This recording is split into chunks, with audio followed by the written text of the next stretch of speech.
All right, it's 9 o'clock. The kiddos are in bed. It's Friday night. It's time for Free for All Friday.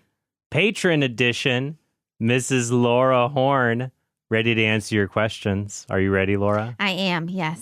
I'm very tired, so please forgive me. Right. Normally I have my black t-shirt on, but now I've just got my Flash t-shirt. You have my Black Panther t-shirt. E-Bombay. Right. See, it's cute when you wear it. When I wear it, it's cultural appropriation. All right. So what we're doing today, everybody, is I asked my patrons at TrentHornPodcast.com to submit whatever questions they have for the lovely Mrs. Laura Horn. Whatever they wanted to ask, they get to ask. And if you would like to ask questions for future episodes, maybe it'll be with Laura, maybe it'll be with Matthew or Thomas, you could ask John Paul stuff. He'll give you the same answer. Ba-ba, ba-ba-ba. And it's a great answer. Become a subscriber, a premium subscriber at TrentHornPodcast.com. So that's where we're getting our questions today from our patrons at TrentHornPodcast.com. Be sure to go and check that out. So, all righty. So here are the questions that were submitted for you. Yeah, should be fun. Oh, yeah. Let's see. Okay, here's question number 1. Is Laura a cradle Catholic, a convert, or a revert? If a convert or revert, what prompted you to come back to the faith? All right. I am a cradle Catholic. My parents are wonderful Catholics, and They're my adopted Catholic family. they're truly wonderful people. However, I was a really horrible person for a large majority of my life. Who isn't? And thank you for saying that. Thank you. Probably Mother Teresa, And, like St. Teresa of Avila, Shut Augusta. up, I know. Anyway, but my first kind of experience with our good Lord was actually at a Steubenville conference. We drove to Phoenix, Arizona from Las Cruces, New Mexico, where I'm from.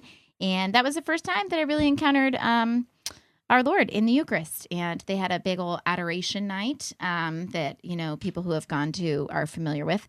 And they really try to, I don't want to say break people down, but really expose people to Break people open. God, right? Cults break people down. The Holy good. Spirit breaks people open. Vessels. And so that was my first experience with our good Lord. I was really struggling, as I mentioned in the past, with a severe eating disorder at the time. And it really helped me begin my process to heal and just really experience God and realize, oh no, He is alive. Then, fast forward, I became more involved in pro-life apologetics, which is where I met Trent. And then we actually broke up. Trivia. And Greatest mistake of my life. Worst mistake of your life. Anyway, but so we broke up.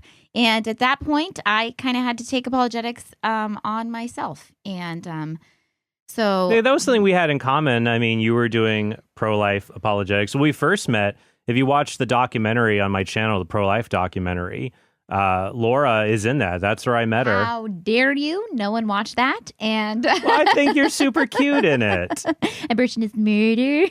Whatever. But anyway, so that's kind of my story. Constant conversion for all of us. Isn't that right? But yes, I was baptized as a baby. Yes. And then, we had an apologetics in common. After we broke up, you were like, I can do apologetics. This isn't just something I did And when then I Trent was realized, my boyfriend. no, I can't. Actually, I'm awful at this, Yes, but I will marry you and make you Caesar salads. So you can do this for the world. They are delicious Caesar salads. You know what she does? She also adds diced cubes no, and go to sleep. cashews. Cashews are good. No, I want to start a salad restaurant called Everything But Lettuce. So it's just bowls of croutons and cheese and dressing. Oh gosh, please. Everything but lettuce. I think it would be a big hit. All right, here's the next one. Did you have, you better answer this right. Did you have an idea of an ideal husband in your head before meeting Trent? And if yes, of what of that ideal husband did Trent fulfill? You know what? Trent was the first guy that I ever dated that didn't drive a truck. So I feel like it was just your Corolla. I'm like, that's him. Hey, it's fuel efficient. It's economic. It's responsible. It's a Toyota. It'll run forever, okay? But no, I didn't. And if I did have an idea of an ideal husband, you kind of die to that in marriage as far as not that you're not ideal. I I thought that your ideal was tall, dark, and handsome, and resembled. Just kidding. I thought your ideal husband was Shia LaBeouf, and that was me. Pre-arrest or post-arrest. So anyway, but right, yeah, but Trent and I are very actually opposite as far as temperaments go. And I don't know. Can I tell? You could tell how people I first that. met you. He was actually very rude to me when I first met him, and he was not super into me. And then I heard him speak, and I was like, "Oh, okay, never mind." That's not true. That's not true. I really did. Are you talking about the very first time I met Trent you? is just very introverted. So he, when you first are you talking about the very first time when I found out you were 17? Yeah, that's. And fair. I was a 23-year-old college grad. So perhaps that's why. I don't know. But anyway, so I still thought you were cute. He is very, but I was polite, and then when I met you again when you were 19, we hit it off more. But I was, as many men in their mid-20s are, stupid. And I don't know. Here's the thing. I figured like every single guy in the world would be trying to get you to date. That's not true. Every single. That's what I. But I'm saying that's what I thought. I thought every single guy in the world would be trying to get you to date them. So like I'd have to stand out a little, and I was being stupid. But and also I'm introvert. You're like you're outgoing, and that's so good. You're like that person who's like rocking the clearance rack, like, oh, I'm gonna buy it before someone else buys it, and it's like no one bought it before. Okay. No, that's why it's on clearance. But anyway, but no, I did not have an ideal husband type. Trent is actually very funny, and he's very warm, as you know. Once you get to know him, he's also an incredibly hard worker. Which so is my father. So I really respected that trait, and so he's a fantastic Catholic. He really held to his values, and so that's I think I didn't know it till I had it. And I was just hoping for dear goodness you wouldn't find out what I'm really like till after we got married. Yeah, no, everybody feels like that. So who's not a crazy person? I'm a crazy person. No comment. Here's the next one. Not as dramatic of a question. What is your favorite book / film? Book or All film? right. So, fiction, Kristen Lavren's daughter. I've said that before, by Unset. And it is long. So, if you're not into that, then Jane Eyre. That's about, what is she, from Norway? Yeah, she's from Norway. Yeah, so it's like about a medieval Norwegian woman, and she's trying to pick between these guys. The beginning is really long, and the names are awful. You just kind of have to get through it or listen to it on audiobook. And you said it starts to pick up, and then it will be really good. You said good. I was like they're like two guys. One guy was super hot and oh my gosh. Erland. And he the calls other, him Urkel. and the other, and the whatever, Urkel. And the other guy was like this nice, average, dependable man. And you said, who's that dependable guy? No, I don't think you're like Simon. I think you're like Lavrans, who is the dad, and he is really constant and wonderful and underappreciated, but so honorable. And I actually think you're more like Lavrans. So I still wanted to be I wanted to be Urkel, the hot For guy. For all 5 people that have read that book, now they know the reference. Oh, okay. So, what about Follow movie? Closely by Jane Eyre. Okay, film. My favorite movie is probably Count of Monte Cristo, because I feel like that's the first movie that I liked. This movie is actually good. This is good film. That's a good representation. That's funny. It's your favorite film, but not your favorite book. Yeah, that's funny. I actually started the book. You and I started the book. Remember, we went to a park and tried to read it to each other and be romantic, and we were both like, we are just distracted by people watching and all these people with dogs.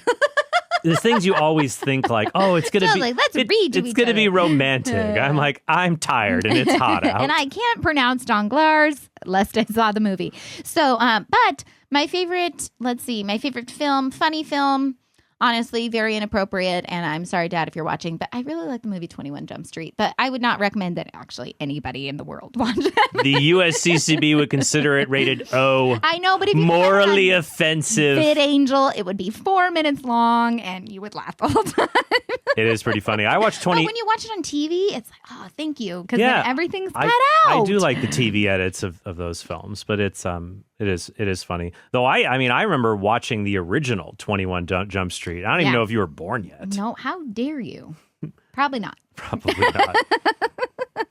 There's actually there's a reference to 21 Jump Street in Night at the Roxbury, which is a guilty pleasure. That is a guilty pleasure movie we both enjoy. So good and funny and bad, but it's a guilty pleasure. But that's the thing. Richard Grieco is. Oh man, don't you miss before movies were so horribly politicized that, you could say funny things and not worry about offending the world. Right. All right, here's the next question. All right. Any advice for a 23-year-old single girl looking for a full-time job? It's pretty frustrating and hard to find the right fit. Also, any other advice for someone in my season of life would be appreciated. Well, my answer is going to be controversial. I know, sorry. Boo. So try not to name drop here, but I actually agree that women should try to get married. Do you think you should focus on finding a husband? I do. Now there's like two groups, right? Someone who's interested and called to marriage that honestly can't and has been, open and trying to work on herself and praying to the Lord and kind of putting herself out there because dating's hard. And another that is really trying to like up her career and hoping that that'll happen later, even though she feels called to marriage. And she might even be like turning down guys that would be a good fit for marriage that Yeah. she'd want later. She'd be like, oh, he'd be great if I married him in 5 or 10 years. Right. Trent and I got married at 23. Well, you were 23. 8 years ago. I was Yeah. like 38. That's I'm just true. kidding. Right. No, I was 28. Yeah, he was 28, so kind of older. But my problem is, and I don't know if Trent is going to air this or not, but we say all the time, men's field gets larger. No, for this is dating. totally fair to say and needs to be said. And I love having you here because you can just say I know, I'm sorry. It's because I'm so tired.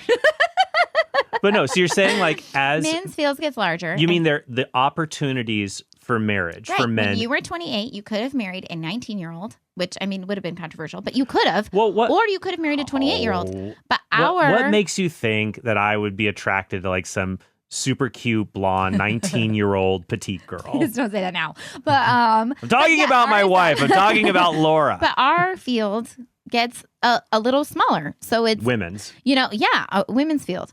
So, I don't mean to belittle it by saying like field, obviously dating and discernment is really important. But at the same time, if you feel called to marry, get out there.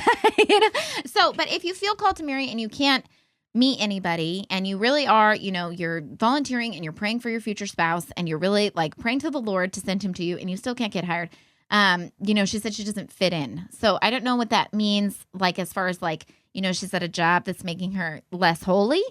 If that's the case, then you should just get another job. Sometimes you just have to just try different jobs to see Right. what works. And your point is like you should get married. Doesn't mean you're just gonna not work. I mean, Right. you pursued a nursing degree and you obtained that and you were working, but you also saw that marriage was a primary vocation. I also feel like getting married young, 23 is a hard age because you see all your friends are graduating college and they're all, becoming in their big careers and it's hard. So I'd say, as far as not fitting in, get off of social media and just pray to the Lord and say like, what then there's a benefit because now you're 30 and I know. you know people are like, oh, there's no guys. A They always lot say of women. there's no good Catholic guys left. A lot of women. Yeah. And so, it just takes, you give up a lot getting married early, but you also gain a lot getting early. And I think, I found my journal the other day from when you and I were first married, and it is a dark journal. I had, it was really like, oh my gosh, I can't believe I'm not working. My nursing license didn't transfer over into California. And I was really sad for, that period of time that it didn't transfer over. I didn't have children. I had just gotten married. I'm just out of college. So it's a really humbling time to just, sit back and let that sink in that marriage is just at enough. that time when we were newlyweds, you had friends who told you they wished they could be married like you, and they weren't. But you can't appreciate that until you're out and you realize like what a gift it is that God gave that to you. So as far as fitting in, if your job is causing you to sin, or if it's causing you dread it every single day, just look for a new one. Life is too short. But if it is like I don't fit in, like I work at a restaurant, I'm worried that I don't make as big of a difference. I'd say, you can make a difference at any job. Like when Trent and I pay for a babysitter and we go out to eat and somebody's really nice to us, it makes a big difference. And, so you can make a big difference anywhere. When people are nice to me at the grocery store versus mean when I walk in with my herd of children, it really passes on to the rest of my day. And, this lady with purple hair the other day in Target was super nice to me. And like, I was so blessed by my encounter with her. Mm-hmm. So I'd say just pray and find dignity in work wherever you are. If your job is causing you to sin, then pray to the Lord for another one and he will get you out. And But I think the important thing though is also your job is how you make a living. It's not your vocation. It's not your vocation. So if you feel called to marriage, if you feel that that is your vocation, then you don't want to do things like, yeah, I think it's silly to be like, oh, God, that guy I really like, he's definitely someone I would marry in 5 years. Right. What makes you think he's still going to be there? I always tell Trent, I know it's controversial to say, but like, never mind. I'm not even going to say it, but I'm going to say it because I'm tired. Like, you got to secure your real estate. like somebody else is going to quote unquote buy it. And I know marriage is not like a buy-in or anything, but I mean, good Catholic men and good Catholic women, they kind of go fast. And like, you just have to realize sometimes like nobody's perfect. And gosh, I hope Trent cuts this out. No. What's so great about marriage is like you grow with one another. I think also something else with dating and marriage, you'll want to hear us talk about that, is both for guys and girls. You can't be overly picky. No, you can't. And I think this is going to come in question 9 also. Like, Let's just go to question 9. As the other question here, as a devout Catholic woman who's faithful to the teaching of the church. Oh, wait. As a devout, where are the rest of you? I thought this was a guy, actually. I did too, until I read woman. Where are the rest of you? Well, let me tell you. Are they talking about seems tough to find? Maybe it's a woman trying to find single Catholics. Like, where do you meet good single Catholics? Especially for 30 plus singles. Okay, well, but here's the problem. 30 plus singles, it depends. Are you a guy or a girl? Yeah, that's hard. If you were a 30 plus guy who is single, it's easier to find someone who's a good fit for you than for a woman. If you're a 30 plus guy who is single, I feel like it's a little mean not to be discerning marriage at this point and not getting married. If your vocation, if you're dating. If your vocation is dating and you're just kind of like walking around and dating these women for long periods of time, I feel like that's a little mean and you kind of need to make your mind up. However, so as where are the rest of you? My advice would be this. Online dating is wonderful, and it's brought a lot of blessings, and we know a lot of people who have met their spouses online. But I think people are on the internet way too much. And so go and volunteer somewhere. And that's how we met. Get involved in pro-life ministry or at the soup kitchen or a place like that. And just pray to God a novena, or for your future spouse. You never know. Maybe he's in the process of conversion, or, maybe he just needs a little bit more time, or maybe you haven't met him yet. And if you are praying and if you are out there, just kind of sit in the discomfort maybe and let the Lord just work whatever he needs to work on your heart. But my advice ultimately would probably be to get off the internet. I think so, unless we know some people who've done Catholic. If you're doing Catholic dating online, you just have to be very focused. Right. And you can't. When I said get off the internet, I didn't mean like online dating platforms. That's important. Don't get me wrong. But I did mean like stop being online all day. Go out and volunteer. Be out in the real world with people. Meet people. Yeah. I feel like this age, like we've replaced people in the age of social media. But it's still really important to get people. Absolutely right. Don't forget to follow me on Twitter and Facebook. Right. And then, of course, support us. Please watch this video. And subscribe. Don't forget to like this video and subscribe to Council of Trent YouTube channel. Here's the next one. How did you get started homeschooling? I'm so bad. What does a homeschooling day look like? Oh, gosh. Okay. So we wake up super early, and then I yell a lot that we're going to get started. We're really, really going to get started. And then I get my kids dressed. Okay, first, we have a 6-year-old who is first grade, 4-year-old, and then John Paul, who ruins everything. Our 10-month-old. When did I get started homeschooling? Okay, so there's a book called For the Children's Sake that's very good if anybody's discerning homeschooling. Also, Teaching from Rest by Sarah McKenzie are both very good books if you are struggling with homeschooling or worried if you're not doing enough. I actually, Trent and I were actually pretty anti-homeschooling to begin with. And then in typical public school kids. Right? Yeah, we were public schooled. And back in my day, hardly anybody homeschooled. It wasn't, it was the weird people who were homeschooled. However, I maintained that if those people were public schooled, they would also be weird in public school. True. So, and now I define weird differently. Public school kids are weirdos. They are not weird. all of them, but many kids we meet, like homeschooled children, are weird because they might be overly nice. I would rather have that than public school kids being weird when they're overly mean. Right. Yeah. And I still can't walk by a junior high. I'm like, they can see all of my insecurities.